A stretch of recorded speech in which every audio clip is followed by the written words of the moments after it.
வணக்கம் நண்பர்களே. போன வீடியோவில் தோணி அடிக்கிற ஹெலிகாப்டர் ஷாட் மாதிரி மலை உச்சிக்கு போகிற தோணி மலையை பற்றி பேசலாம்னு இருந்தேன். ஆனால் தோணி மலைக்கு போகிற ரோட்டில் மராமத்து பணிகள் நடந்துக்கிட்டு இருந்துச்சு. அதனால் அடுத்த வீடியோவில் அதை பற்றி பேசிக்கலாம்னு இப்போ தாண்டிக்குடி மலையில் இருக்கிற பழங்கால கற்திட்டைகள் நோக்கி போய்கிட்டு இருக்கேன். ஒரு 10 வருஷத்துக்கு முன்னாடி தாண்டிக்குடியில் தான் தமிழ்நாட்டிலேயே முதன்முறையாக நறுமண சுற்றுலாத்தலம்னு ஒன்று ஆரம்பித்தாங்க. இப்போ என்ன காரணம்னு தெரியல, பராமரிப்பு இல்லாமல் கிடக்கு. மத்திய அரசின் காஃபி வளர்ச்சி வாரியம் தாண்டிக்குடியில் தான் இருக்குது. அழகான மருதா நதி அணைக்காட்சியும் இங்கே தான் இருக்குது. திண்டுக்கல் மாவட்டத்தில் பல்வேறு வகையான பழங்குடியின மக்கள் வாழ்கிறாங்க. அதில் பலியர் பழங்குடியின மக்கள் தான் ரொம்ப அதிகமான எண்ணிக்கையில் வாழ்கிறாங்க.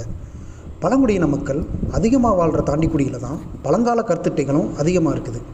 ஆனால் கொடைக்கானல் மலைகள்லேயே ரொம்ப அதிகமாக தாண்டிக்குடியில் இருக்கிறது தான் ஆச்சரியமானது. அது ஆராய்ச்சிக்குரியதும் கூட. பொதுவாக மக்கள் நம்புகிற மாதிரி இங்கே குகைவாழ் மனிதர்களோ குள்ள மனிதர்களோ வாழலை. அது அறிவியலுக்கு புறம்பான செய்தி. இது பழங்கால ஈமச்சின்னம், நினைவு சின்னம் மட்டுமே.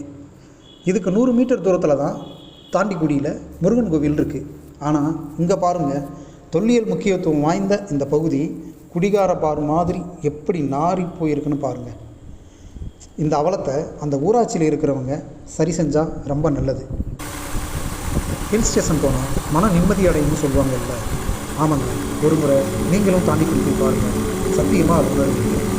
நன்றி நண்பர்களே. அடுத்த வீடியோவில் கொடைக்கானல் மலையில் கைவிடப்பட்ட சாலைகள் எதற்காகவெல்லாம் கைவிடப்பட்டதுன்னு விரிவாக பார்ப்போம்.